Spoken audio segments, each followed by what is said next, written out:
Pessoal, a gente parou num ponto, né? Eu falei da questão da impossibilidade da gente fixar o salário dos funcionários, né? De como regra a gente não deve fixar, a gente deve só exigir que a empresa pague o piso da categoria da convenção coletiva, né? Mas existe a possibilidade excepcional da gente fixar. E essa possibilidade ela já foi reiterada algumas vezes no próprio TCU, hoje ela consta na IN5, né? Tem até acórdãos recentes, né? Esse aqui, por exemplo, é desse ano, né? É possível exigir piso salarial mínimo acima do estabelecido na convenção, desde que o gestor comprove que os patamares fixados no edital são compatíveis com os preços pagos pelo mercado para serviços com tarefas de complexidade similar. Tem mais um acórdão do ano passado, e esse acórdão, pessoal, ele é importante porque ele faz uma diferenciação que eu acho que é importante para vocês ficarem atentos, né? Ele fala o seguinte, olha, você até pode fazer esse tipo de exigência, fixar o salário, mas aí ele restringe essa fixação de salário para aquelas contratações que são por postos, e não aquelas que são por serviços técnicos, né?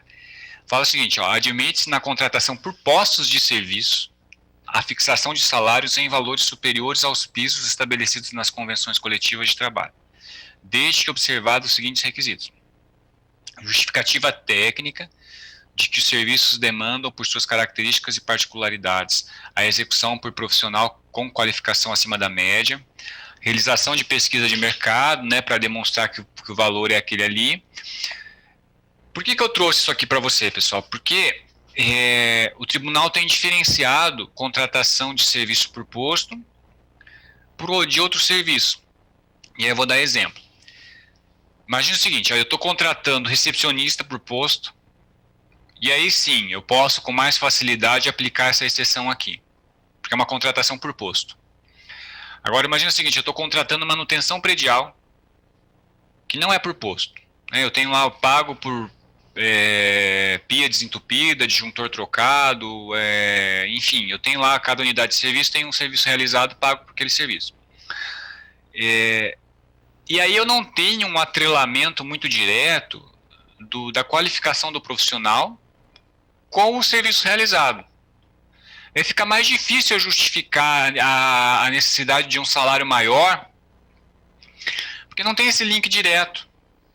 Uma coisa é eu dizer, olha, eu preciso de um recepcionista bilíngue e, portanto, o mercado paga R$3.000 para esse recepcionista, eu tenho que pagar 3 mil. Porque o serviço vai ser prestado pelo recepcionista. Por mais que seja exceção, eu consigo ver lógica numa construção de um argumento nesse sentido. Diferente é eu falar, olha, eu preciso fazer a manutenção aqui do meu prédio, mas para a pia ser consertada de maneira adequada, o servente de serviços gerais da empresa precisa ser o cara que ganha R$3.000 por mês. Veja que não tem esse link direto, esse apelo da qualificação ele fica mais fraco quando é uma contratação de um serviço técnico desse, que eu avalio pelo serviço em si, e não pela qualificação do profissional, né? Então, nesse segundo grupo, é mais difícil, tá? Evitem usar essa possibilidade de fixar a remuneração, o salário, né, quando for essa a condição. A Eliette levantou a mão, pode falar, Eliette. Acho que levantou, né?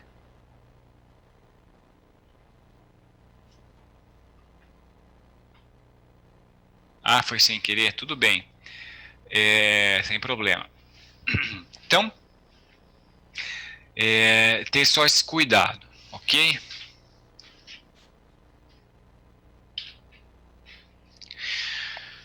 Então vamos para o primeiro adicional. Adicional de periculosidade. No material de vocês aqui, pessoal, eu coloco muitos detalhes sobre todos os adicionais, inclusive aspectos trabalhistas, né, da legislação trabalhista, né, alguns acordos do Tribunal Superior do Trabalho também, quando vocês quiserem depois pesquisar, né, ficarem em dúvida, vocês conseguem acessar o material. Mas aqui no curso mesmo eu vou passar um pouquinho mais rápido algumas coisas, tá? E falar dos principais pontos que impactam na planilha. O adicional de periculosidade, ele está na Constituição e está na CLT. E ele tem um adicional que é irmão dele, que é o de insalubridade, né? Os dois caminham meio que juntos, né? Insalubridade e periculosidade caminham meio que juntos. A periculosidade, pessoal, a alíquota dela é 30% e vai incidir sobre o salário base. Qual que é o objetivo da periculosidade? Olha, compensar aqueles trabalhos com condição de risco para o trabalhador, né, da integridade física, né, e coisas desse sentido. Normalmente a gente vai pagar periculosidade para quem? Vigilante, eletricitário, né, que trabalha em altura, enfim, depende muito da atividade que a pessoa desempenha, né. Na CLT, na redação atual da CLT, os vigilantes, por exemplo, já constam lá de maneira destacada, né, específica. Então, por causa dos vigilantes, a gente não precisa nem elocubrar muito, não precisa nem pesquisar muito se tem ou não tem. Vigilante tem direito à periculosidade, 30% do salário base, tá? Não precisa de laudo pro vigilante, tá? Não precisa de laudo, não precisa de nada mais, não precisa nem estar previsto na convenção, tá? Apenas com base na convenção, na CLT, com o texto atual da CLT, e mais com a norma técnica do Ministério do Trabalho e Emprego, que a gente vai ver agora, que classifica lá as atividades que fazem jus à periculosidade, com base nesses dois normativos, a gente já pode pagar sem preocupação a periculosidade para os funcionários, tá? Vamos seguir? Olha aí, o artigo 193 da CLT é o que prevê o adicional de periculosidade, né? São consideradas atividades ou operações perigosas na forma da regulamentação, e essa regulamentação já existe, né? Aquelas que, por sua natureza ou método de trabalho, impliquem risco acentuado em virtude de disposição permanente do trabalhador A. Aí tem vários incisos. Eu destaquei aqui os dois que, para a gente, mais importantes: inflamáveis, explosivos, energia elétrica, roubos e outras espécies de violência física, que é o caso dos vigilantes, né? Tem do motoboy também entrou, os motoboys entraram também, conseguiram lobby lá no Congresso, conseguiram incutir lá o adicional também. E aí fala o parágrafo 1º, né? O trabalho em condições de periculosidade assegura ao empregado um adicional de 30% sobre o salário, sem os acréscimos resultantes de gratificações, prêmios ou participações nos lucros da empresa. Então, pessoal, é o salário osso, tá? Isso aqui é importante para vocês ficarem, para ficar bem claro para vocês. Aqui é o salário osso, é o salário base, aquele que está na convenção normalmente está assim: o piso da categoria, não sei o que, é de R$ 1.300. É esse valor que vocês vão pegar e vão usar como base de cálculo para periculosidade. O parágrafo 2º fala o seguinte: o empregado poderá optar pelo adicional de insalubridade que porventura lhe seja devido. Essa regra ainda vale, pessoal. Eu não sei se por muito tempo, mas vale, tá? Eles são alternativos. Então o funcionário recebe um ou outro, né? Algumas categorias profissionais até pleiteiam os dois. O pessoal, por exemplo, que é vigilante num laboratório, por exemplo, né? Vigilante num laboratório de análise clínica ou num hospital. Imagina o vigilante na ala Covid, por exemplo, hoje em dia, né, no hospital, né?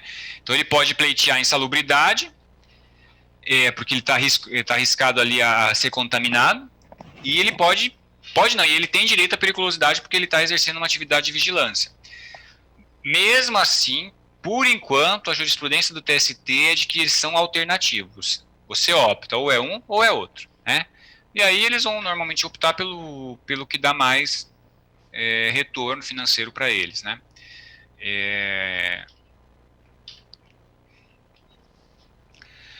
Artigo 194 da CLT fala assim: o direito do empregado ao adicional de insalubridade cessará com a eliminação do risco à sua saúde ou integridade física.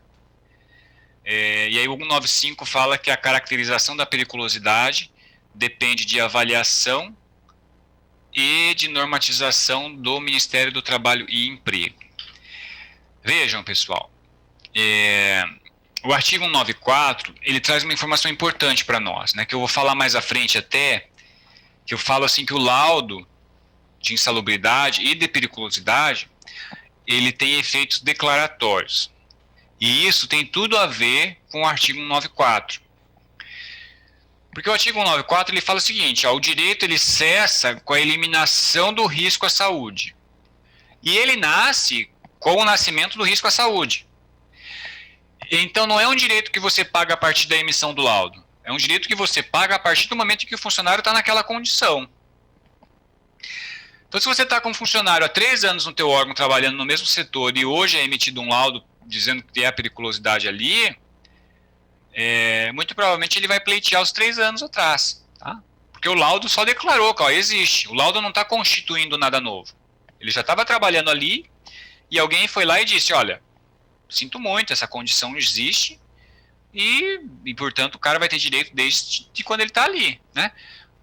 As únicas limitações aí que existem são prescrição, né, decadência do direito dele, né, de verbas trabalhistas. Normalmente a prescrição é prazo de 2 anos, né, para reclamar o direito que ele, se eu não me engano, é 2 anos para reclamar e recebe os últimos 5 anos, alguma coisa assim, né? Então, esse é o prazo que o trabalhador tem para reclamar as verbas que porventura lhe sejam devidas.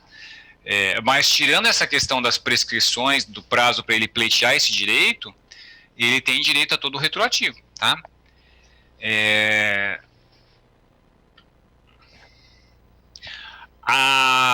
O normativo do Ministério do Trabalho e Emprego, pessoal, que regulamenta a periculosidade, é essa NR16 que está aqui, tá? Que é a portaria 1885, né, de 2013, que aprovou essa norma regulamentadora. E aí ela traz, por exemplo, no anexo 3, a parte de... ela se dedica à parte de vigilância. Eu até trouxe aqui só para ilustrar mais nessa parte de vigilância. E vejam, então a gente vai depender de 2 coisas, né, para conceder um adicional de periculosidade. A gente vai depender do laudo, né, do laudo do profissional, e que a atividade esteja enquadrada nessa norma regulamentadora aqui. Essa é a regra geral, tá?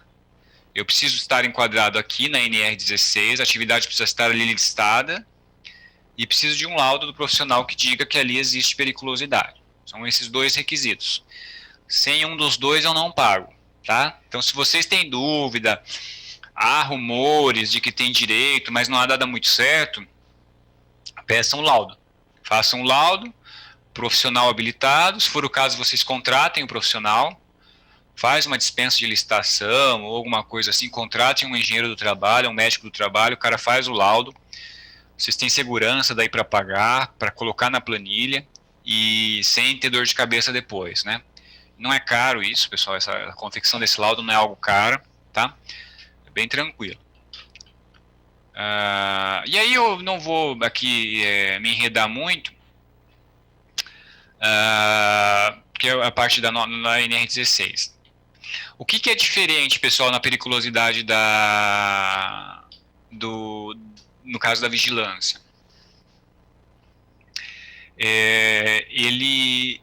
Esse de vigilância especificamente, pessoal, não é só ele, mas dos que importam para a gente aqui, ele não depende de laudo.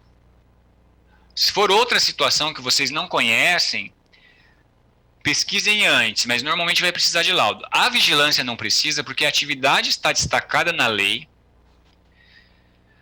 E a NR16, quando vocês forem ler aquele anexo 3 que eu mencionei aqui, vocês vão ver que o anexo 3, ele por si só, ele fecha todos os ângulos por uma possível alegação de que não faz jus. Ele não diz assim, a depender da avaliação do profissional, ou de acordo com o parecer do profissional ou com o laudo. Não, ele fala, ó, se exerceu essa atividade, não importa em que condições, tem direito à periculosidade. Então, no caso da vigilância especificamente, não sobra espaço para o laudo, é desnecessário, né? Porque se vocês contratarem um laudo para vigilância, o profissional que fizer o laudo, ele necessariamente vai ter que apontar o adicional, senão ele vai estar descumprindo a NR. Se ele falar assim, não, essa vigilância aqui não tem periculosidade, ele vai estar descumprindo a NR, porque a NR é taxativa, né? Todos os casos tem. Então, no caso da vigilância, nem precisa do laudo, tá? Aqui, pessoal, eu trouxe até uma decisão no recurso especial, né, do STJ, que fala sobre a natureza remuneratória. Tá? Só para frisar, né, que aquilo que a gente falou no comecinho da aula de hoje, né, eu falo, olha, está no módulo 1 justamente porque é remuneratório, mas a coisa é discutível, tá? Tanto é que está sendo discutida nos tribunais, vira e mexe aparece esse questionamento da natureza remuneratória do direito. Por quê? Pessoal, é briga tributária. Tá? É briga tributária porque as empresas naturalmente brigam para que seja indenizatório, para que não sofra incidência de encargos. Né? Para os funcionários, é bom e é ruim ser remuneratório. É bom porque integra todas as parcelas deles, então quando eles vão receber o 13º, quando eles vão receber as rescisórias, quando eles vão receber o fundo de garantia, integra tudo. Então nesse ponto é bom. É ruim porque eles também pagam previdência, né? A parcela deles da previdência, né? Eles também sofrem um desconto que varia, né? De 8% a 12%, se eu não me engano, do valor da remuneração deles. Então, no mês, ali, para aqueles funcionários que têm uma visão mais imediatista, aquele pessoal que depende muito mesmo do dinheiro para pagar as contas no final do mês, mesmo tendo esses benefícios mais na frente, para eles acaba que é ruim integrar a remuneração, porque o desconto é maior. Para eles seria melhor que fosse indenizatório, né? Mas, enfim, por enquanto, pessoal, o entendimento do STJ é que é remuneratório.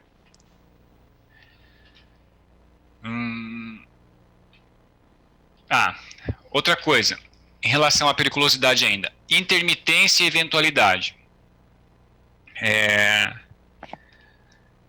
Que são coisas diferentes.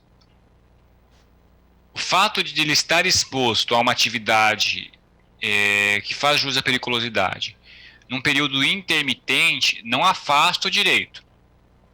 Então, assim, ele ficou no posto de vigilância só 3 horas no dia, por dia. Ele vai ter direito a tudo, né? Ele vai ter direito a tudo, não importa.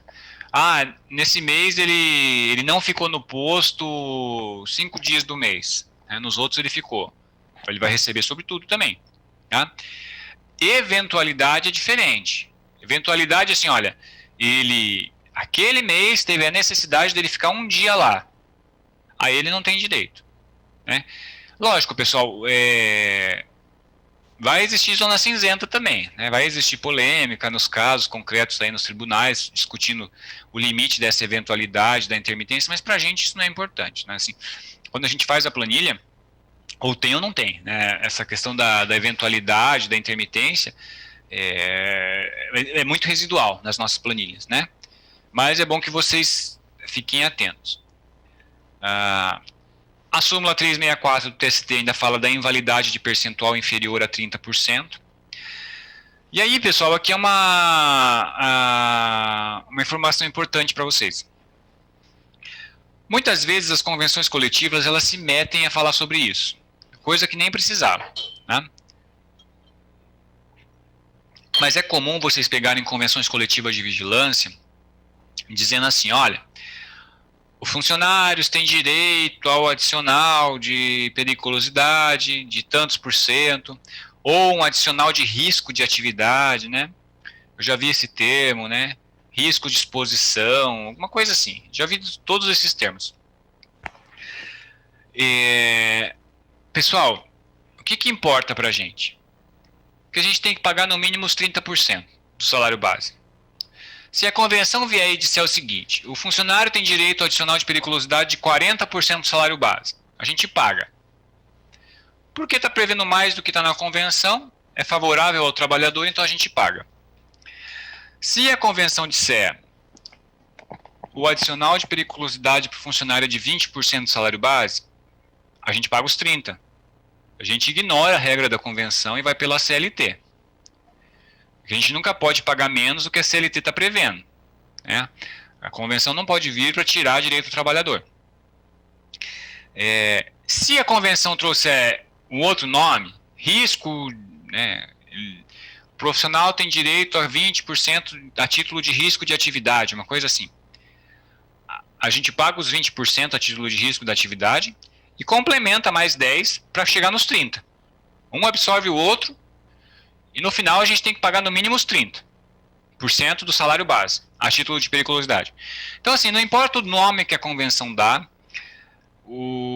se o percentual for maior do que os 30%, a gente obedece à convenção. E diz lá no memorial de cálculo, se for para a questão de justificar, fala, olha, o adicional de periculosidade está sendo absorvido pelo adicional tal previsto na convenção coletiva. E pumba. Se eles disserem que é menos, a gente coloca, fala assim, olha, a gente não está observando a convenção nesse ponto porque o direito da CLT mínima é 30%. E não posso colocar menos do que está lá. Se vier com nome diferente, basta vocês dizerem, olha, a convenção fala em risco, a gente considera esse valor como sendo adicional de periculosidade, um absorve o outro, enfim, é a mesma coisa, só para ficar claro, tá?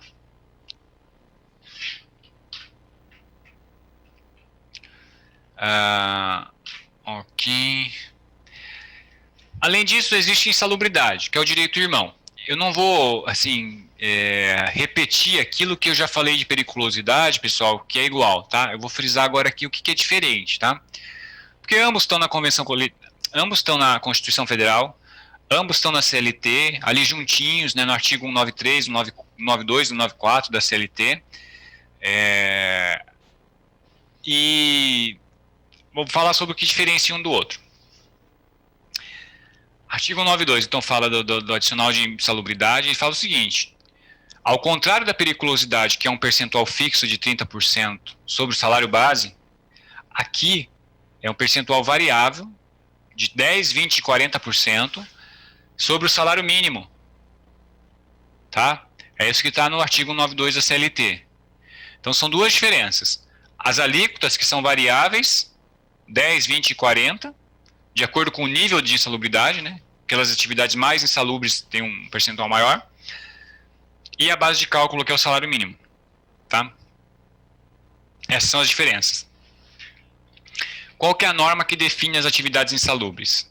A NR15 do Ministério do Trabalho. Tá?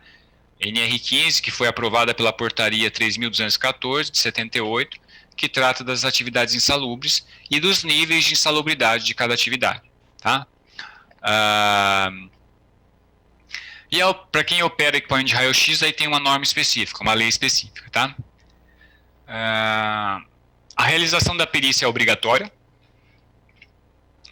Da mesma forma que a periculosidade, a intermitência por si só não afasta o direito. Integra a remuneração também igual à periculosidade.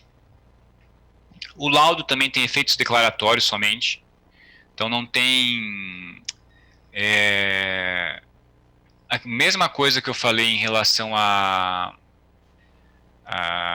deixa eu só mudar aqui a tela, peraí. Mesma coisa que eu falei lá para periculosidade em relação ao retroativo e tudo mais, vale aqui também. Então, o laudo tem efeitos declaratórios.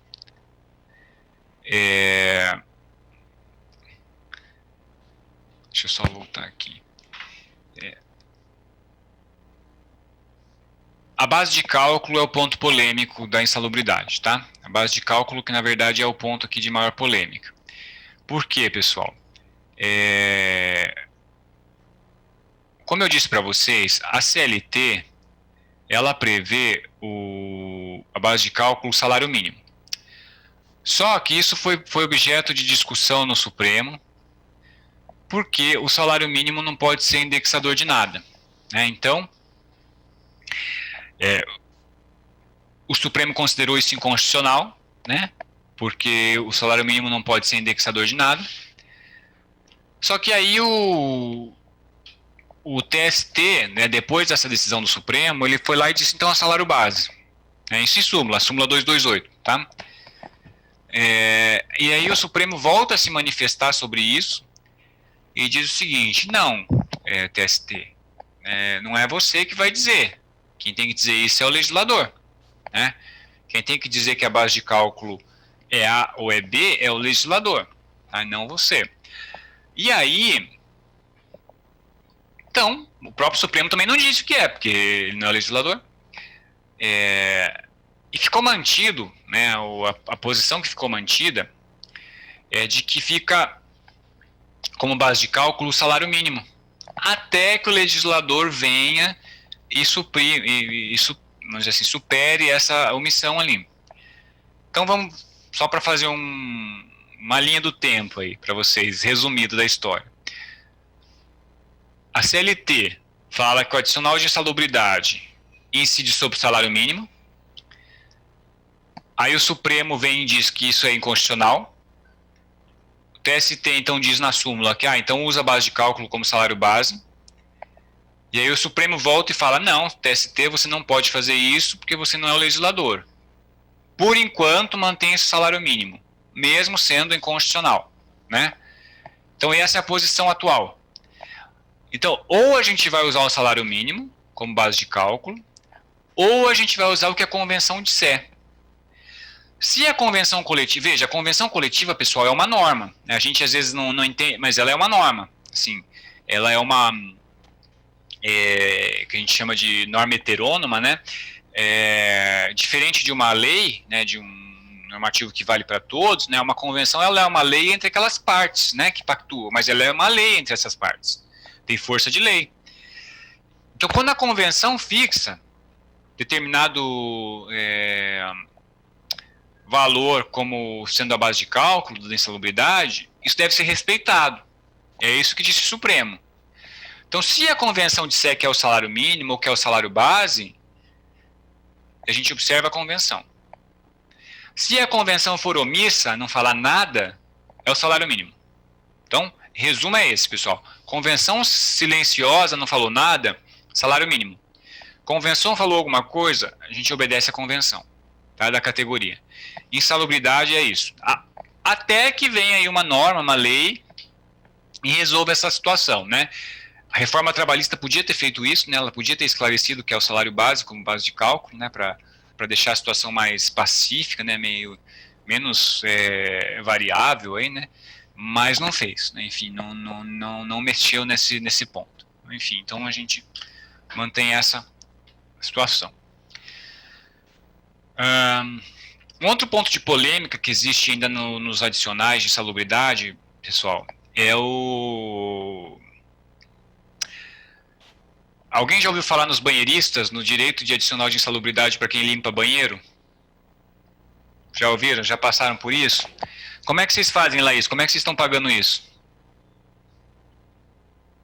Você diz como que fica na planilha? Vocês estão inserindo o adicional de insalubridade para todo mundo que limpa banheiro? O nosso é porque fez aquela consulta na CCT, consta que é quem limpa banheiro de grande circulação. E aí teve um estudo que concluiu que os banheiros da UFMT são todos de grande circulação. Então, quem limpa banheiro recebe o adicional de insalubridade por limpar banheiro.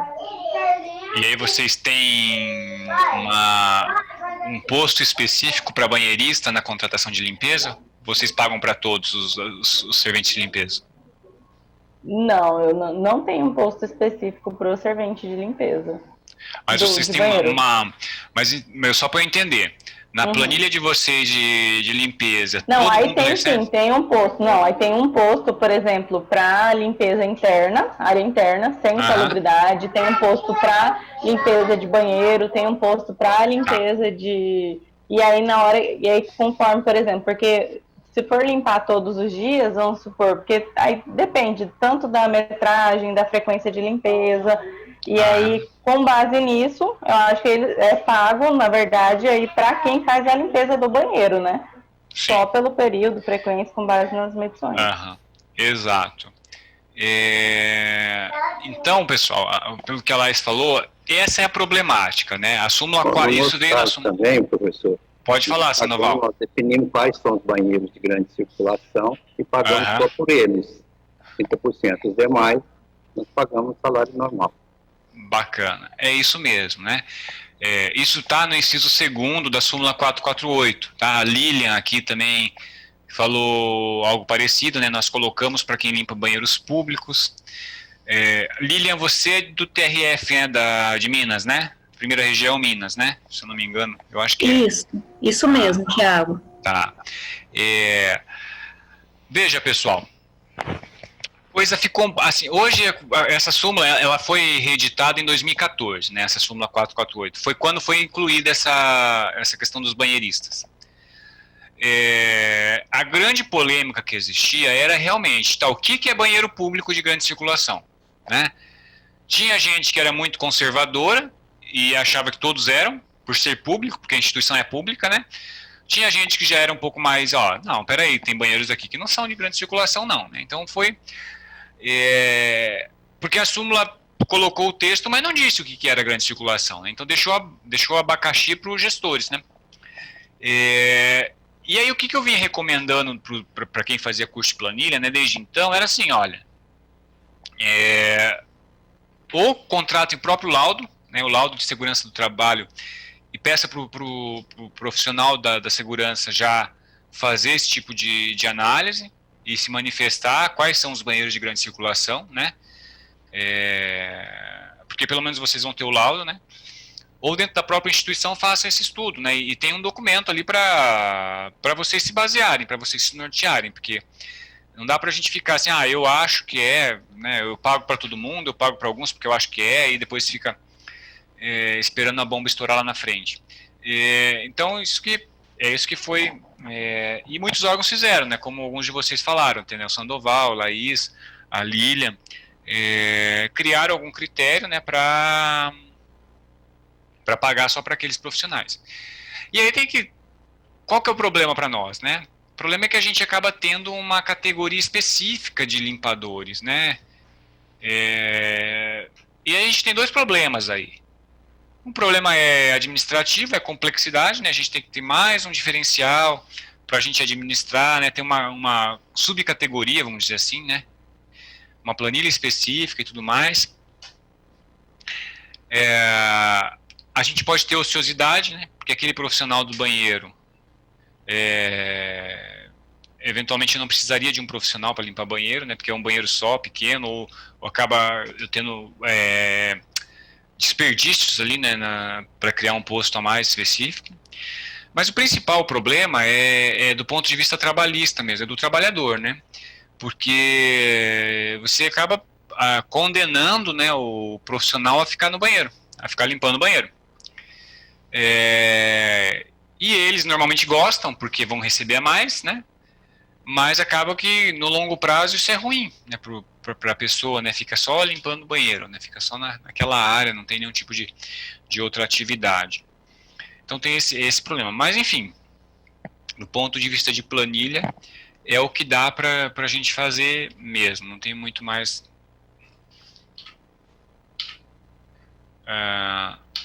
Os laudos emitidos pelos médicos do trabalho e engenheiro, eles valem enquanto não vier outro, né, enquanto a condição existir. O empregado somente deixa de receber o adicional a partir da emissão do laudo ou quando demonstrado que os agentes estão dentro do limite de tolerância.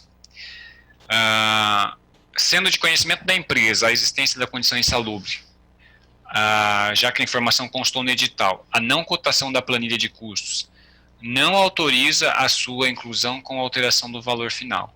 Deve acrescer o adicional e manter o valor da proposta inicial. Esse é um probleminha, pessoal. Esse último parágrafo aqui, ele pensa no caso assim, a empresa apresentou uma proposta, né? Ela ficou em primeiro lugar na licitação, né? A gente está imaginando aqui no pregão, o lance dela foi o vencedor. E aí quando ela abre a planilha para adequar o lance vencedor, a gente vê que na planilha dela não tem o adicional de insalubridade, né? E aí o que a gente tem que fazer? Olha, se a informação estava clara no edital que deveria cotar,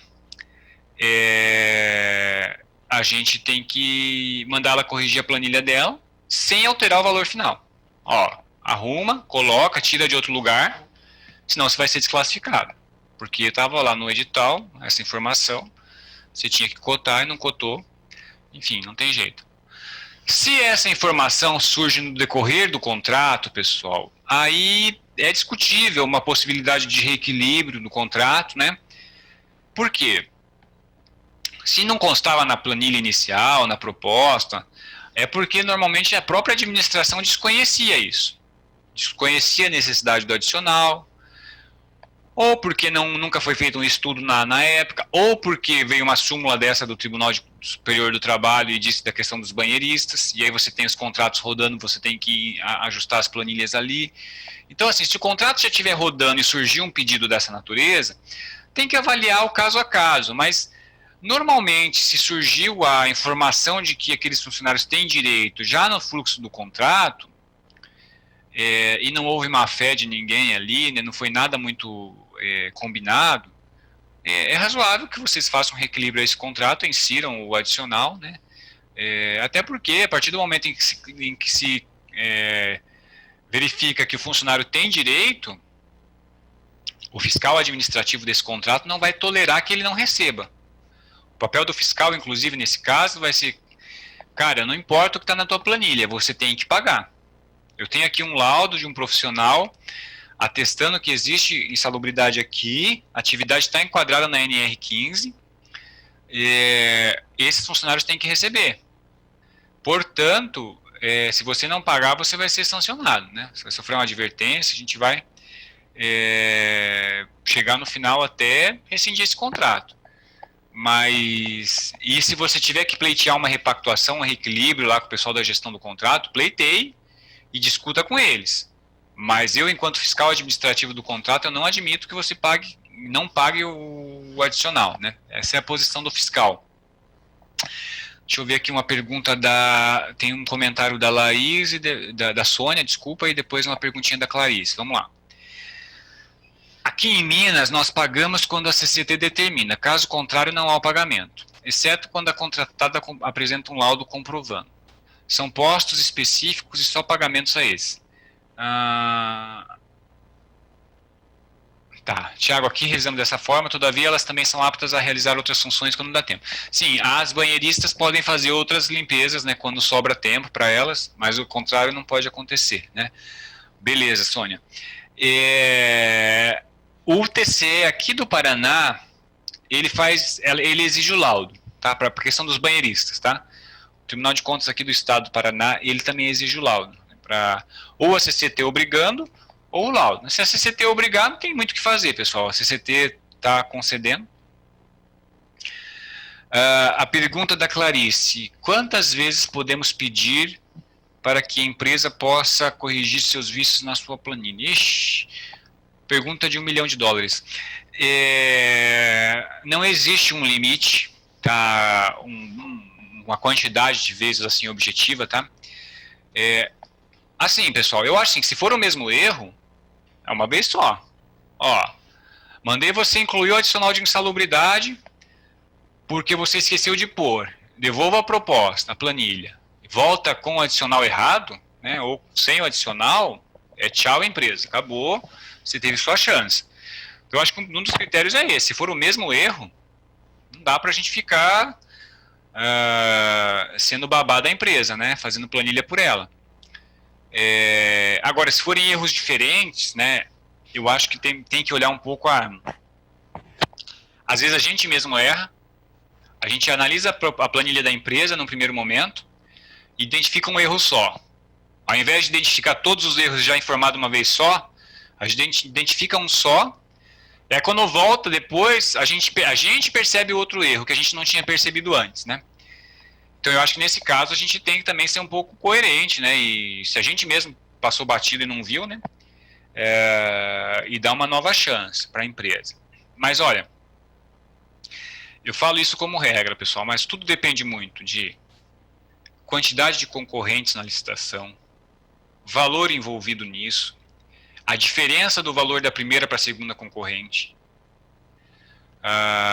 Se às vezes eu tenho só uma... Vamos supor o seguinte, vocês têm duas empresas que participaram da licitação. Ficou a primeira e a segunda. A segunda, vocês já sabem pelos bastidores que ela não vai ser habilitada, porque ela tem algum problema, alguma restrição. E aí você só tem uma empresa, então. Então a decisão que vocês vão tomar é: eu desclassifico e faço uma nova e repito a licitação, né? Ou eu desclassifico e vou para uma dispensa, ou eu insisto mais uma vez em classificar a empresa, né, para dar a chance dela corrigir. Essa é uma situação. Outra situação é eu ter 500 empresas participando. A diferença da primeira para a segunda colocada é de menos de 1% do valor da contratação.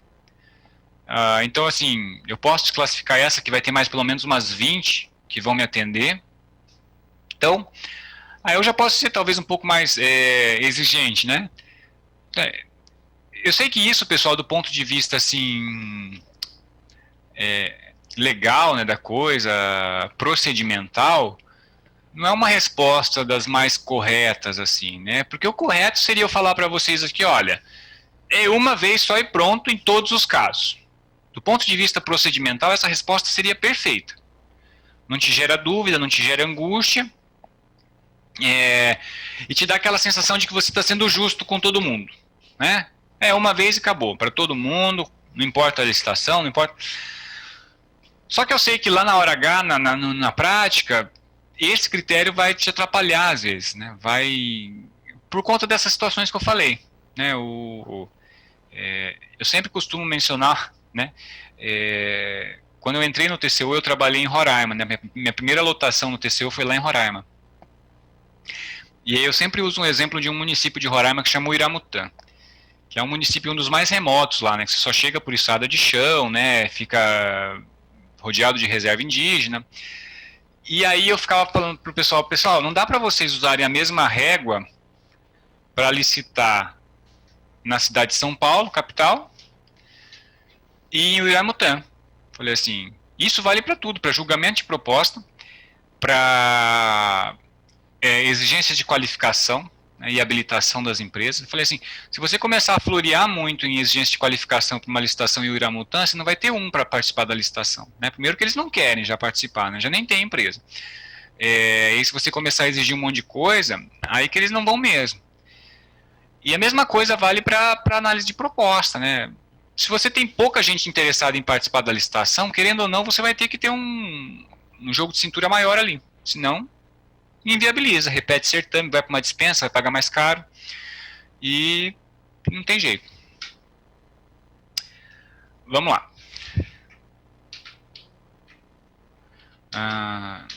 Aqui a gente já... Pois bem, vamos entrar aqui no adicional noturno, então.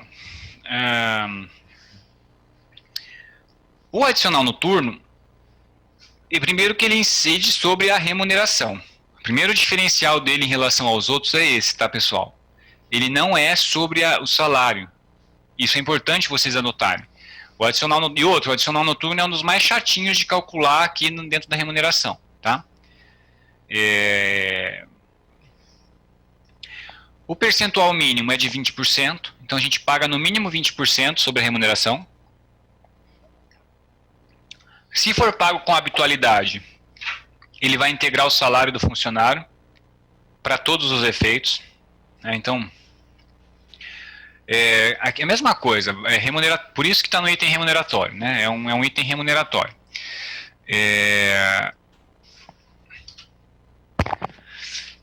E o que é considerado período noturno? É aquele período entre as 22 horas e as 5 do dia seguinte. Tá? Então são essas horas que a gente considera noturna. Tá? Só um pouquinho que eu vou mexer na posição do monitor aqui, que está batendo sol bem na câmera e minha imagem está ficando mais escura. Vou melhorar aqui para vocês. Acho que está um pouco melhor agora. Então, pessoal, o que importa para a gente? Trabalhou entre as 22 e as 5, tem adicional noturno. Percentual mínimo, 20%, sobre a remuneração.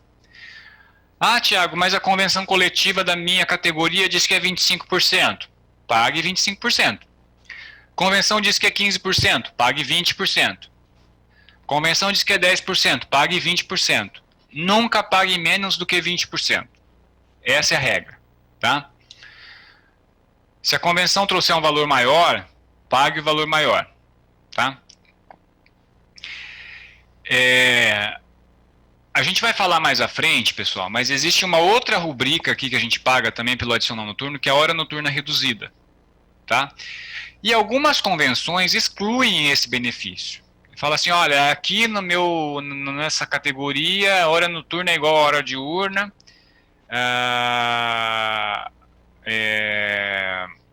e coisa e tal, né? E para você não ter esse complicador, porque vocês vão ver que calcular a hora noturna reduzida é chato, é uma das mais é uma chatice, né? Mas a gente tem que avaliar se no bolo, no total, a gente não está tendo uma redução nos direitos do trabalhador. Porque uma coisa a convenção coletiva chegar e falar assim, ó, para fins de apuração da hora noturna, aqui a hora noturna é igual a hora diurna. Uma coisa ela é fazer isso por uma questão de simplificação de cálculo e no final das contas pagar o valor que ele tem direito. Outra coisa é ele suprimir direitos. Porque quando ela diz que a hora noturna é igual a hora diurna, ela está tirando esse adicional. Então ela tem que, de alguma forma, compensar no adicional noturno. Pagar um adicional noturno maior do que os 20%. Tá? Então tem que ficar um pouco atento. Muito pouca gente dá bola para isso, tá, pessoal? A maior parte das pessoas simplesmente pega a convenção. Se a convenção excluiu a hora noturna reduzida, se dá graças a Deus e toca o barco, faz 100. Mas o correto mesmo é verificar se no frigir dos ovos, né, no global, se não está tendo uma redução no direito do trabalhador. A gente vai falar sobre isso daqui a pouquinho. Elaine fala aqui, mas a Iene comenta que erro de planilha não desclassifica. Concordo, né? Erro de planilha por si só não é motivo para desclassificação. Normalmente você tem que dar direito à empresa a ajustar, né, a corrigir a planilha. O problema é quando remanesce o erro, né? Aí a gente tem um erro reiterado, e aí a gente tem que ter um limite, né, para a gente não ficar fazendo a planilha pela empresa, né? Só que ninguém diz qual que é esse limite, né? Ninguém fala, ó, é 3, é 4, é 5, é 6, né? Então, tem que só cuidar com isso. Um outro ponto, pessoal, já que a Elaine mencionou aqui, que a maior parte das pessoas confunde, inexequibilidade com erro de planilha, né? Muitos pregoeiros e equipes que assessoram eles, quando vem uma planilha da empresa com um valor diferente do que era para constar lá, alegam inexequibilidade. Então eu vou dar um exemplo aqui. Olha, empresa, você cotou o FGTS aqui, a alíquota de 6%. Aí você fala para a empresa, ajusta a tua planilha porque ela é inexequível, porque a alíquota da FGTS é 8%. Isso está na lei, você não tem que estimar, não é nada estimativo, não é nada... Está na lei que é 8%, tá... O correto ali, pessoal, não seria falar que é inexequível. O correto seria falar que a planilha tem um erro de preenchimento. Por quê, pessoal? Porque muito provavelmente, né, no teu edital, no teu termo de referência, vai ter o modelo de planilha, vai estar lá a composição do módulo 2 com FGTS 8%, e vai ter um item do edital que vai dizer que os itens que têm previsão legal, eles devem ser obedecidos, que a empresa não pode pagar menos do que está na previsão legal. Então, quando a gente recebe um FGTS de 6%, a gente tem que falar para a empresa, olha, você está desobedecendo o edital. É um erro isso aqui, eu não posso aceitar que você descumpra uma regra do edital. Por que eu falo isso, pessoal? Porque se a gente pegar o critério de execuibilidade, né, e for lá na Lei 8666, artigo 48, a gente vai ver que a execuibilidade ela é aferida pelo global, e não por cada rubricazinha. Então, assim, é errado eu falar que uma proposta da empresa é inexequível simplesmente porque o FGTS dela está 6%. Mas aí você fala, Thiago, então eu tenho que aceitar os 6%? Não. Você tem que dizer para ela, a tua proposta tem um erro. A tua proposta não atende o que a legislação determina de alíquota para FGTS, e de acordo com o edital, esses tais itens aqui, você tem que obedecer a legislação. É isso que vocês têm que dizer, e não alegar inexequibilidade, tá? Só para não... Porque senão a empresa pode alegar, não, mas ok, minha alíquota ficou menor no FGTS, mas eu consigo cobrir essa diferença com os meus custos indiretos, a minha proposta continua exequível, né? Minha proposta não é inexequível. Porque meu FGTS está de 6%, mas eu estou com 10% de custos indiretos, e eu consigo absorver essa diferença na alíquota do FGTS. Não vou ter problema de execuibilidade nesse contrato. Ela pode te argumentar dessa forma, né? Então, cuidar. Se é erro de planilha, fala para a empresa, a tua planilha está errada, corrige, senão você vai ser desclassificada, né? E E aí a inexequibilidade a gente avalia mais pelo global, né? A gente pega a proposta da empresa, ó, no total o teu custo por metro quadrado de limpeza está ficando em, sei lá, 50 centavos. Olha, a portaria do Ministério da Economia diz que o preço mínimo é tantos reais por metro quadrado. A média de todos os órgãos que eu contratei, que eu consultei aqui na internet, está em tantos reais por metro quadrado. O teu valor está 10% desse valor aqui. Me prova que isso aqui é execuível, senão você vai ser desclassificado.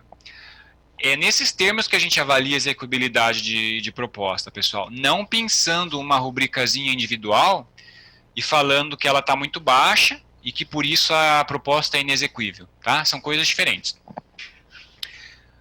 Vamos lá.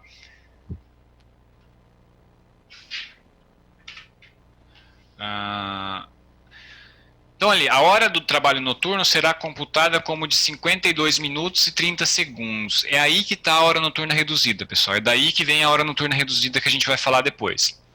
Que uma pena que a reforma trabalhista não mexeu nisso, né? Reforma trabalhista foi há 2, 3 anos, né? Poderia ter excluído isso, aumentado. Assim, pessoal, economicamente, né, para o trabalhador, poderia ter colocado o adicional noturno de 25%, né, ou 30%, e tirado a hora noturna reduzida. Né? Economicamente ia dar no mesmo, né? Ele ia receber o adicional dele, ia ficar feliz, o empresário ia ter menos trabalho para calcular, né? Mas enfim, continuou lá na CLT. O que importa para a gente em termos práticos, né, para a planilha? A cada 7 horas de relógio que o funcionário trabalha, a gente vai ter 8 horas para fins de pagamento. Se vocês fizerem uma regrinha de 3, né, fizerem assim, 60 minutos, né, está para um, não é essa, enfim, se vocês fizerem uma proporcionalização, né, uma hora regular 60 minutos, quanto de uma hora regular eu teria em 52 minutos e 5 segundos, e 50 segundos, e 30 segundos, desculpa, né? Fizerem uma regra de 3, vocês vão ver que em 7 horas de relógio, eu vou ter, na verdade, 8 horas para fins de pagamento. Porque a cada hora de relógio, eu vou ter 7 minutos a menos, ali, 7 minutos e 30 segundos a menos. O que indica que se ele trabalhar às 7 horas à noite, eu vou ter que pagar 1 hora a mais para ele. É uma ficção jurídica, tá? Eu sei que é difícil para quem nunca viu isso entender, pessoal, compreender, mas é assim que funciona, tá? A cada 7 horas de relógio, o funcionário vai ter direito a 8, para fins de recebimento. Tá, Thiago, ele tem direito a 8, mas no salário dele, eu já pago pelas 7. Né, as 7 que são as normais de relógio, eu já estou pagando no salário dele. A remuneração dele normal, ordinária, ele já está recebendo pelas 7 horas. O que eu preciso pagar a mais aqui, então, é a diferença. 8 menos 7, que é 1 hora a mais. Se ele não trabalhasse às 7 horas à noite, se, por exemplo, ele entrasse à meia-noite e ficasse até às 5, seriam 5 horas de relógio. Eu faria uma proporcionalização para chegar na quantidade de horas de pagamento. E aí eu cobraria a diferença. Olha, as 5 horas de relógio ele já está recebendo no salário. O que tem de diferença? O que tem de acréscimo? Seria só esse acréscimo que eu pagaria. Tá? Quando a gente fizer exercício, isso vai ficar um pouquinho mais claro. Horas prorrogadas, súmula 60 do TST. Essa súmula, pessoal, ela foi revogada pela reforma, tá? O que ela dizia, né? Cumprida integralmente a jornada no período noturno e prorrogada, também é devido o adicional quanto às horas prorrogadas. Deixa eu só admitir aqui. Que é o mesmo teor da OJ 388 do TST, olha. O empregado submetido à jornada de 12 horas de trabalho por 36 de descanso, que compreenda a totalidade do período noturno, tem direito ao adicional noturno relativo às horas trabalhadas após as 5 da manhã. Isso aqui, pessoal, perdeu validade pós-reforma trabalhista, tá? Foi um dos pontos que teve que sofrer alteração aí nos contratos, nesse período, depois da reforma entrar em vigor. Aí os órgãos tiveram que correr atrás para reequilibrar os contratos. Esse é um dos pontos. Por quê? Porque o artigo 59A da reforma fala o seguinte, em exceção ao disposto no artigo 59 desta consolidação, é facultado às partes, mediante acordo individual escrito, convenção coletiva ou acordo coletivo de trabalho, estabelecer horário de trabalho de 12 horas seguidas por 36 ininterruptas de descanso, observados ou indenizados os intervalos para repouso. E aí o parágrafo único fala o seguinte: a remuneração mensal pactuada pelo horário previsto no caput deste artigo abrange os pagamentos pelo descanso semanal remunerado, pelo descanso e feriado, e serão considerados compensados os feriados e as prorrogações de trabalho noturno. É aqui que entra, pessoal, tá? Ele fala que já serão considerados compensados as prorrogações de trabalho noturno, que era justamente o que tratava a súmula 60 e a OJ 388 do TST. Por isso que eu falei para vocês, olha, depois da reforma trabalhista, essa súmula e essa OJ perderam a validade, tá? Por conta do que está aqui no artigo 59A da CLT. E aí vamos trabalhar com um exemplo aqui, exemplo de cálculo do adicional noturno. Então, imagine o seguinte, tem uma jornada de 12 por 36, das 19 às 7 da manhã. E tem um salário base de R$ 1.200, né? Tem R$ 1.200 de salário, um adicional de periculosidade 30% vezes 1.200, então vai dar R$ 400 de adicional de periculosidade. Base de cálculo do adicional noturno vai ser o salário base mais a periculosidade, né? 1.200 mais 400, vai ser 1.600. Quantidade de horas de adicional, vai ser 7 horas, né? Das 22 às 5. Vocês estão conseguindo acompanhar, pessoal? Se alguém tiver perdido, por favor, me fale, tá? Portanto, esse adicional que a gente vai calcular de 20% deve ser sobre as 7 horas, tá? São as 7 horas que ele trabalha à noite. Como que a gente calcula? Não existe uma forma só para calcular, tá, pessoal? Primeira coisa que eu vou dizer para vocês é isso. Não vou ser aqui assim, prepotente de achar que essa forma é certa e a outra é errada. Não. A forma que eu uso para calcular é essa aqui. Para a jornada de 12 por 36, eu faço uma proporcionalização. E eu já vou explicar como é que eu chego nesse valor. Olha, eu parto do seguinte pressuposto. A jornada do camarada é de 12 horas. Né? Cada vez que ele trabalha 12 horas. Dessas 12 horas, 7 são noturnas.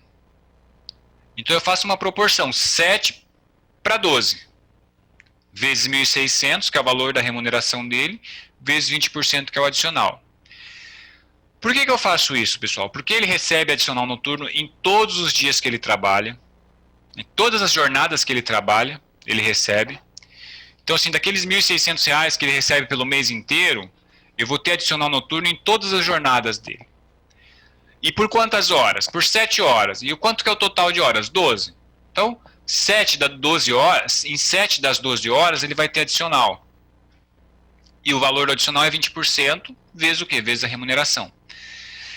Então eu faço uma proporcionalização em relação à carga horária total dele por dia.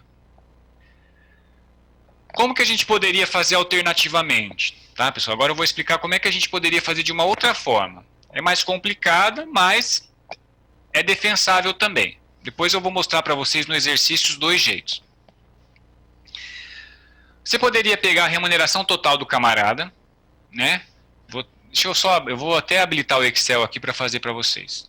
Acho que é mais fácil já explicar no Excel. Espera aí. Opa. Excel. Deixa eu abrir aqui um. Vocês estão visualizando a minha tela do Excel? Então vamos lá. Então vamos tentar fazer aqui de outro jeito, né? remuneração 1.600.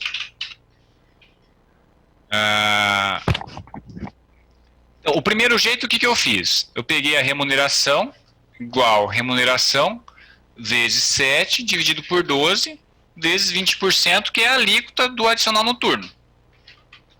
Deu R$ 186,67. Poderia fazer de outra forma. Eu poderia pegar assim, quantidade de horas mensais. O divisor aplicável, pessoal, para você calcular o valor da hora dos funcionários, normalmente é 220. 220 horas mensais. Nos slides seguintes de vocês, eu até mostro um entendimento do TST que fala que, mesmo na jornada 12 por 36, que é uma jornada meio estranha, né, meio diferente, conserva-se essa quantidade de horas da jornada mensal de 220, como para efeitos de colocar um divisor para saber o valor da hora. Mesmo assim, algumas convenções trazem divisores. Se a convenção trouxer, vocês usam o da convenção. Pode ser que a convenção fale, ó, para efeitos de cálculo do valor da hora do funcionário, considera-se o divisor de 200 horas. Tá? Se a convenção fizer isso, pessoal, ok, não tem problema. Uso da convenção. Aqui eu vou usar os 220. Bom, eu tenho quantidade de horas mensais, quantidade de horas noturnas trabalhadas no mês.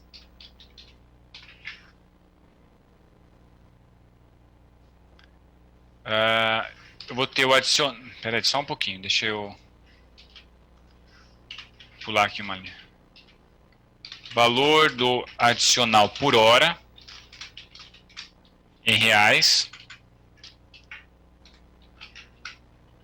Quantidade de horas noturnas trabalhadas no mês e o valor do adicional noturno por mês.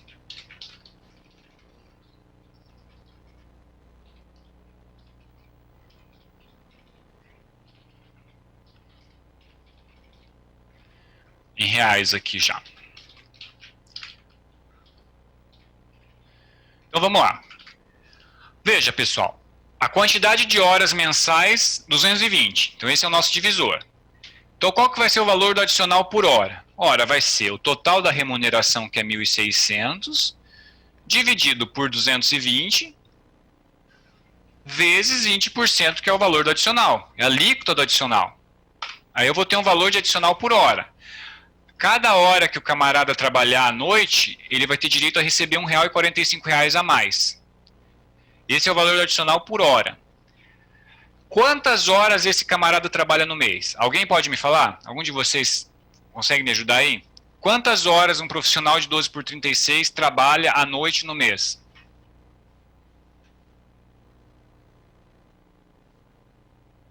Deixa eu só... Alguém mandou mensagem no chat aqui, mas eu não consegui ver. 15.21, 15.21, quantidade de dias, né, Sônia? Perfeito. Então, ó, como a Sônia falou, eles trabalham 15.21 dias no mês. Por que esse valor, pessoal? Da onde que vem os 15.21? Alguém sabe me dizer? Alguém pode falar aí? Da onde que a gente tira os 15.21? Ó... Eu vou abrir uma outra célula aqui, pessoal, só para dizer de onde que vem os 15.21, tá? Prestem muita atenção aqui. A gente faz a seguinte conta. Igual 365.25. De onde que vem esse valor?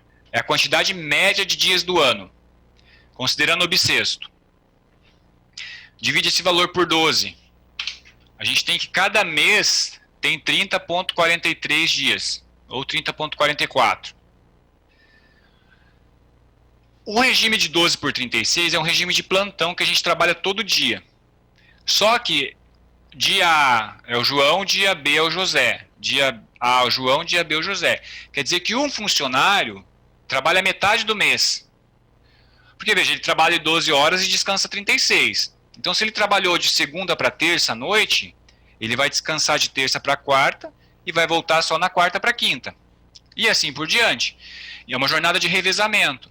Então, desses 30.43 dias no mês, um funcionário vai trabalhar metade.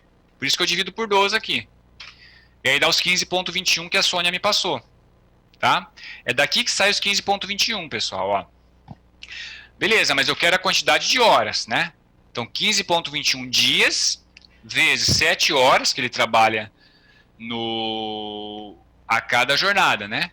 Quantidade de horas noturnas que ele trabalha no mês vai ser 15,21 vezes 7. Então, ele vai trabalhar 106 horas noturnas no mês. Olha, o valor do adicional noturno por mês vai ser a quantidade de horas noturnas trabalhadas no mês vezes o valor do adicional por hora. Dá R$154. Aqui, ó. Notem, pessoal, que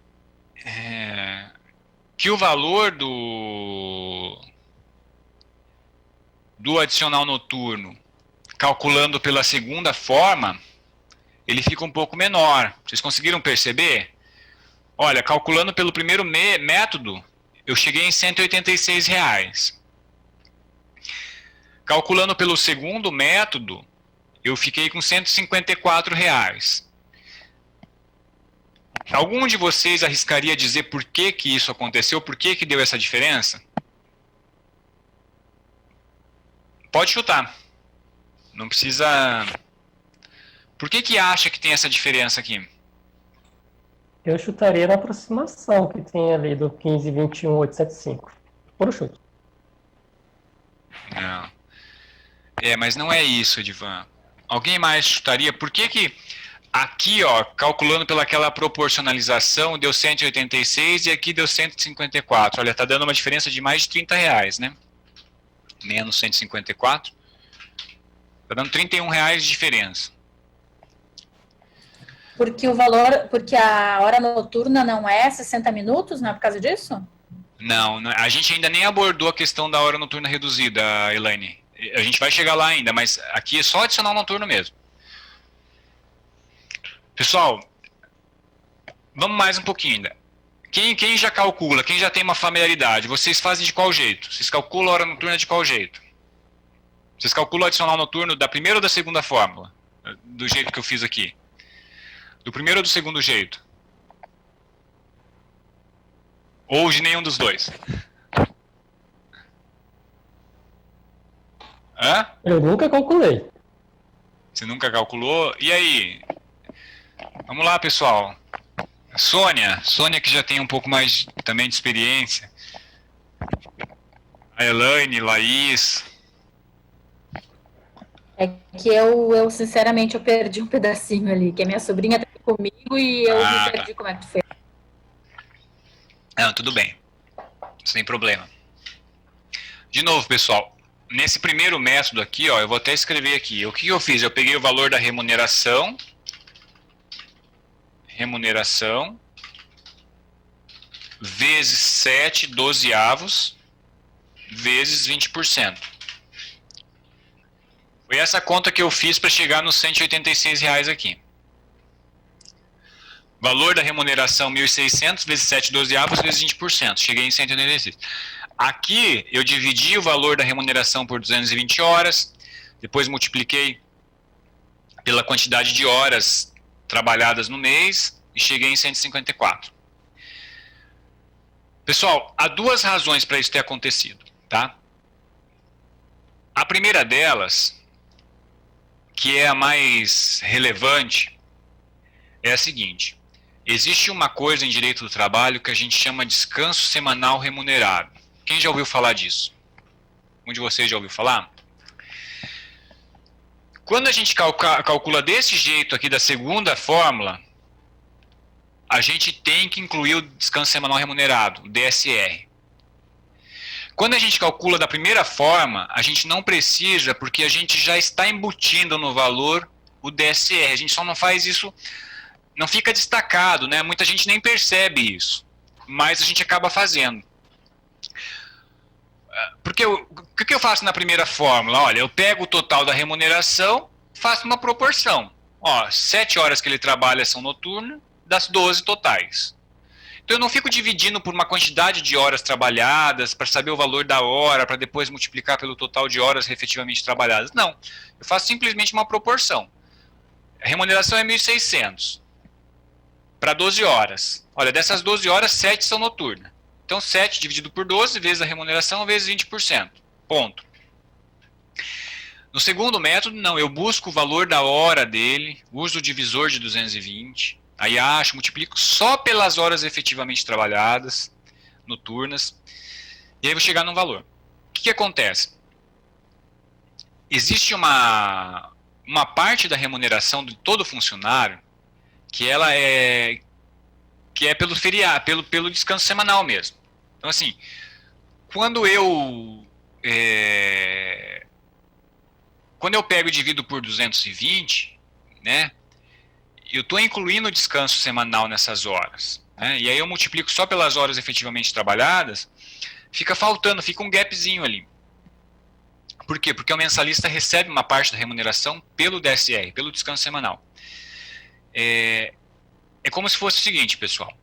Vou tentar explicar aqui para vocês entenderem. É meio confuso, pessoal, mas infelizmente é o que a gente tem para lidar. É como se fosse o seguinte. Quando o meu patrão me propõe pagar, sei lá, 5 mil reais de salário, ele não está me pagando 5 mil reais só pelas horas trabalhadas. Ele está me pagando 5 mil reais para eu trabalhar de segunda a sexta, vamos supor assim, ou de segunda a sábado, e para eu descansar no domingo. Então, o meu descanso semanal faz parte da minha remuneração. Assim, então quando eu pego o valor da remuneração, né, divido pela quantidade de horas do mês e depois multiplico só pelas horas trabalhadas, fica faltando eu falar para o meu patrão, parece até meio provocação, né, do empregador. Fica faltando eu falar para ele, tá, você me pagou aqui 200 reais de hora extra desse mês, porque eu fiz 5 horas de hora extra e deu 200. Mas você tem que me pagar o proporcional ao meu descanso em relação a essas horas extras aqui. É essa a conta que a gente faz, pessoal. Por mais louco que pareça, é essa conta que a gente faz. A gente olha calculou o total de adicional noturno no mês. Fala, ok. E os reflexos disso no meu descanso semanal? É como se eu falasse para ele, olha, existe uma relação aí. Se você me pagar 500 de adicional noturno pelas horas que eu trabalhei no mês à noite, uma proporção disso você vai ter que me pagar a título de descanso. Porque se a minha remuneração normal ela contempla o descanso, a minha remuneração pelo adicional noturno tem que contemplar o descanso também. Então é dessa conta que a gente faz. Como que a gente calcula o DSR na prática, pessoal? A gente faz o seguinte, ó. Normalmente a gente escreve o seguinte, ó. Reflexos do adicional no DSR, descanso semanal remunerado. Normalmente é assim, pessoal. Vocês pegam o valor do próprio adicional, que aqui é R$ 154, multiplicam pela quantidade de dias não úteis do mês, pela quantidade de domingos, e pode ser 5 ou pode ser 4, dependendo do mês, e dividem pela quantidade de dias úteis, né?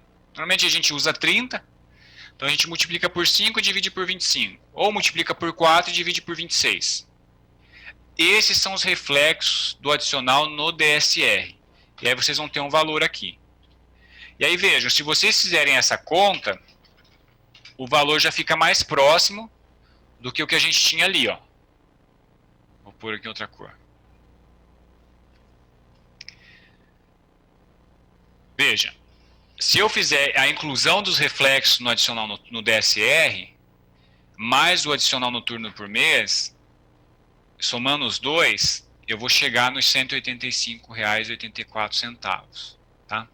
Aí eu chego em valores próximos. Porque calculando da segunda maneira, eu preciso incluir os reflexos no DSR, pessoal. Não tem jeito de não incluir, tá? Lógico, depois quando a gente fizer um pouquinho mais de exercício, isso vai ficar mais claro para vocês. Pessoal, para a gente fazer mais uma coisinha aqui hoje, eu queria que vocês têm aí o exercício 1, no documento do Word. É um arquivo do Word, exercício 1.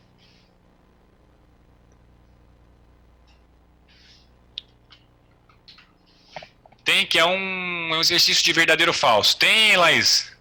Tem? Tem? Tá? Pessoal, antes da gente partir para o cálculo para a gente começar a mexer nas continhas, né?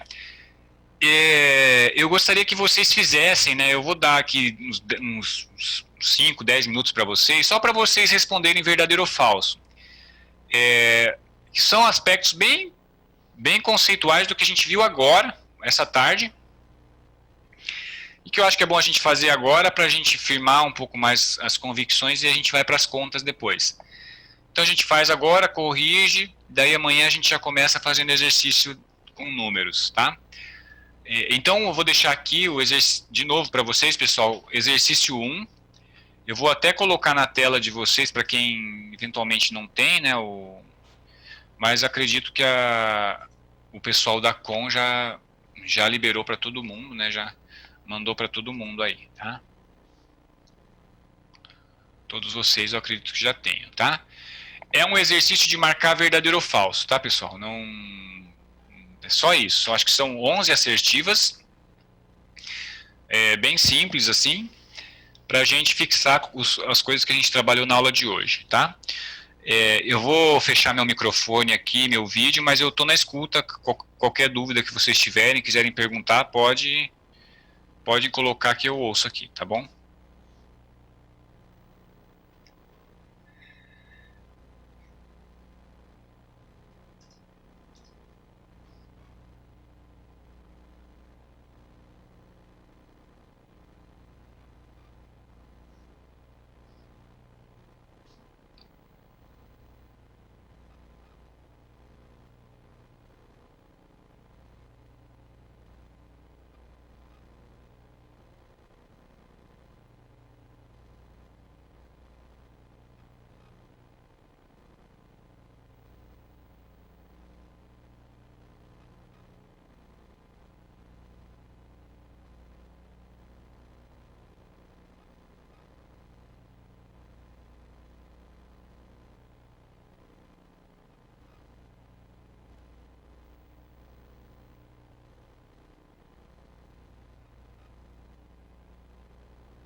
Laís, você pode ler a primeira para a gente aí, já dizer se você acha que é verdadeiro ou falso? Tá bem. Para efeito de elaboração da planilha de formação de custos, salário e remuneração são sinônimos. Ambos representam a totalidade dos valores que o funcionário recebe pelos serviços prestados. Eu coloquei como falso, porque por mais que sejam sinônimos, né, mas o salário, a remuneração é composta pelo salário e as demais verbas. Isso, o salário não na verdade não é sinônimo, né? Pode ser parecido assim por dizer por pagar o funcionário, porém a remuneração é composta pelo salário, né? Isso, salário é espécie, né? Uhum. Ok. Número 2, Sônia, você consegue falar? Você está com o microfone? Atualmente, tanto o adicional de periculosidade quanto o adicional de insalubridade possuem a mesma base de cálculo? Falso. Por quê? Porque o periculosidade, a base de cálculo dele é o salário base, e o insalubridade ainda está em discussão, mas até hoje está utilizando o salário mínimo como a base de cálculo dele. E varia. Pode falar. Varia, né, de 10% a 40%, e depende, às vezes, do local onde que ele é exercido.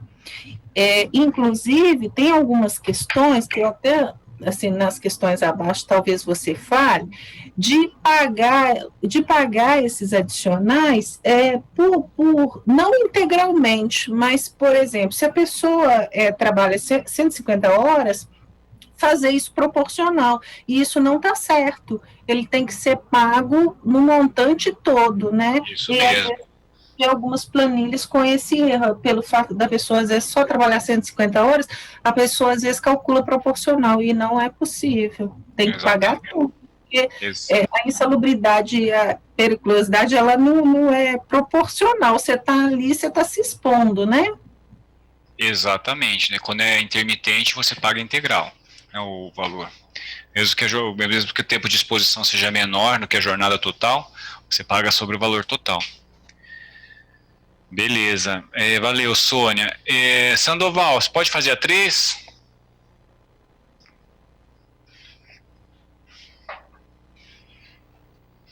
Sim. A 3, a concessão do adicional de periculosidade para serviço de vigilância independe de avaliação de período, pois já é suficientemente disciplinado pelo artigo 193, inciso 2 da CLT e NR 16, portaria do Ministério do Trabalho 1885/2013, anexo 3. Eu coloquei como verdadeira. Isso mesmo, isso é verdadeira. A afirmação tem todo um jeitão de falso, mas ela é verdadeira, sim. É isso mesmo que eu falei na aula aí. Edivan, você pode fazer a 4? Edivan, tá por aí? Tá, né? O adicional de 4, né? O adicional de periculosidade não é cabível quando o contato for apenas eventual, mas é devido nas horas de sobreaviso. Eu marquei como falso. Exatamente, você está certo. Por que é falso? Olha, eu vi no conteúdo que durante as horas de sobreaviso o empregado não se encontra. Vocês conseguem Beleza, ver. é isso mesmo. E também na aula você falou que era quando foi eventual, né? Que não. Isso. A primeira parte é certa, né? Quando o contato é eventual, realmente não é cabível. Mas nas horas de sobreaviso também não é cabível, né? E aí é ali que a afirmativa é falsa. Beleza. Ok. Elaine, você pode fazer a 5?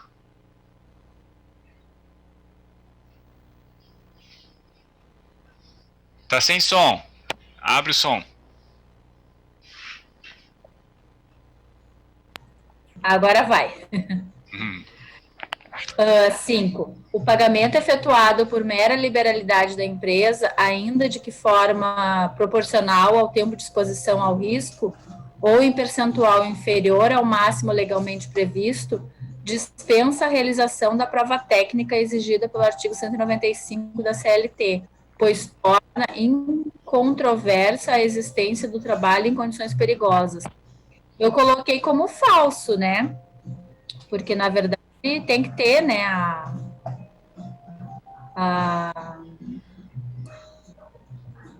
se for legalmente previsto, pagar, né? Na verdade, na verdade é uma pegadinha essa assertiva aqui, né?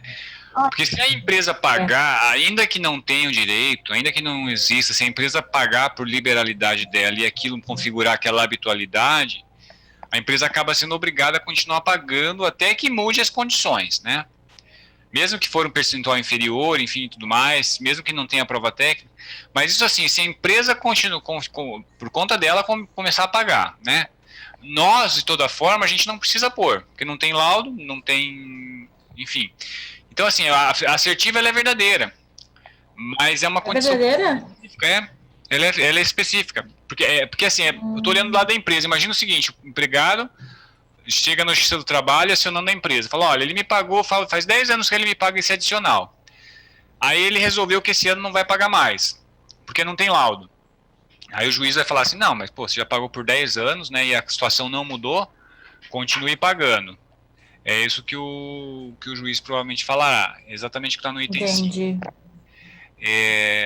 Número 6, Eliette, você pode fazer para a gente?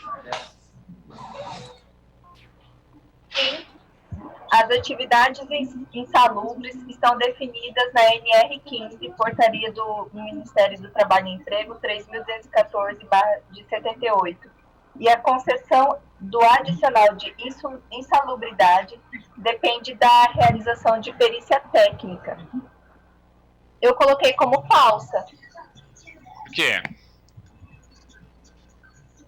Porque nem sempre precisa de perícia técnica, já tem algumas atividades que estão previamente definidas.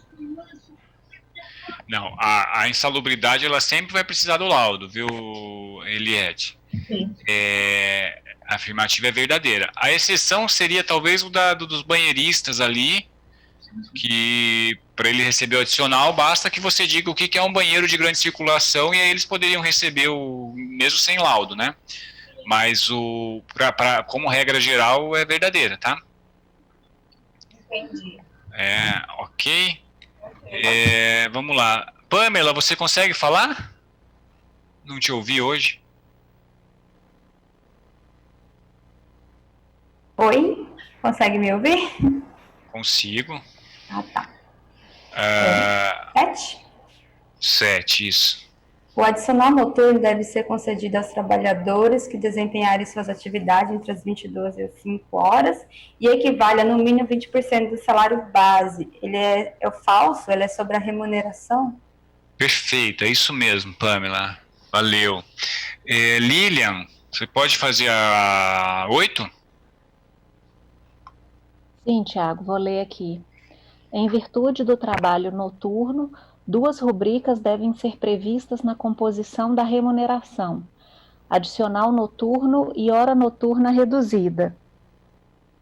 Eu fiquei com dúvida, verdadeiro, Tiago? É verdadeiro. A gente não falou muito ainda de hora noturna reduzida, né? A gente vai falar mais amanhã cedo, mas é verdadeiro. Porque a CLT prevê os dois, né? E aí, salvo se a convenção disser que... A convenção pode dizer, para efeitos de cálculo adicional noturno, considera a hora noturna igual a hora diurna, e com isso ele acaba afastando aí a hora noturna reduzida, né? Mas se a convenção não fizer isso, ele vai ter direito aos dois. Mas perfeito. Amanhã a gente vai calcular isso. Tá, já. Beleza, obrigado, Lilian. Clarice, você pode fazer a 9? Daniela, já com... a 9. O empregado submetido à jornada de 12 horas de trabalho por 36 de descanso, que compreende a totalidade do período noturno, tem direito ao adicional noturno relativo às horas trabalhadas após as 5 horas da manhã. Falso. Falso, né? É falso justamente por conta da reforma trabalhista, pessoal. Isso era verdadeiro antes, tá? A regra era exatamente essa antes. É exatamente assim mesmo, por conta da OJ 388 do TST lá. Mas mudou com a reforma, tá ok? O Sérgio, você consegue fazer a 10? Tá com áudio aí, não sei. Você está com... Ainda não? Então tá, eu vou fazer aqui então. 10. A hora extra deve ser remunerada em valor 50% superior à hora normal, independentemente se realizada em dias úteis, domingos ou feriados. A gente nem falou de hora extra ainda, a gente vai falar amanhã. Mas a afirmação é falsa, né, pessoal? Porque a hora extra, se for em feriados, se passar das 2 horas também, vai para 100%, né? Então a assertiva é falsa por causa disso. A remuneração da hora extra, ela passa dos 50% em algumas situações. Número 11. A jornada de 12/36 não possui previsão legal específica. Por isso é considerada irregular pela jurisprudência trabalhista. E aí, o que vocês acham? Falso ou verdadeiro? Falso? Alguém acha que é verdadeiro? É falso, pessoal. Ela, por incrível que pareça, né, eu coloquei a título provocativo. Por incrível que pareça, a jornada de 12/36, embora a gente já tenha contratos em 12/36 há mais de 10 anos, ela era uma jornada sustentada basicamente numa súmula do TST, súmula 444. Não tinha na CLT, não tinha lei nenhuma prevendo isso. Era só essa súmula, a súmula 444. Portanto, ela já era regular com a súmula. Quer dizer, não tinha na lei, mas a súmula tolerava, né, a súmula do TST. Mas depois da reforma trabalhista, ela foi prevista explicitamente na lei, né, então está hoje na CLT, a jornada de 12/36, está lá prevista, tá direitinho. Então, a assertiva ela é duplamente falsa. Primeiro, porque antes da reforma, a Justiça Trabalhista já reconhecia a licitude da jornada. E depois da reforma, então, ela passou a ter previsão legal, né? Nem precisa da súmula reconhecer a legitimidade da jornada, tá? Então é isso, pessoal.